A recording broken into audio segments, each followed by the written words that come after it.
Малко загуби дупката, леко трудно почва да му става. Нямам търпение да се дотъркалям така до вкъщи. Става все още по-идиотско, все по-забавно, така че ни последвайте и останете до края на видеото, за да видите колко комплекта аджеба ще могат да се спечелят момчетата.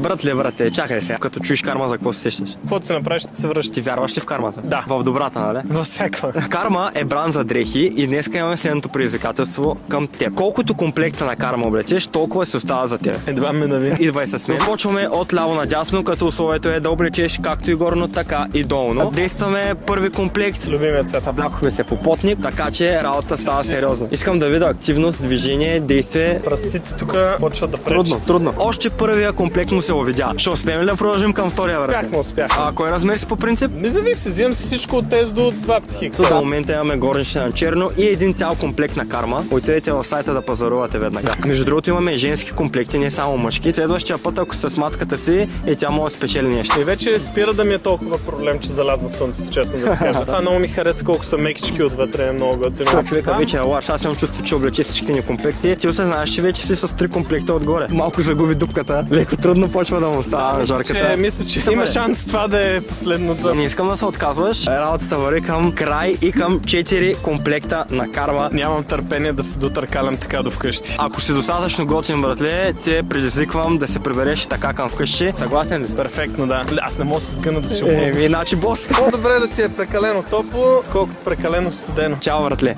Айде. It's the one and only Digo Double G.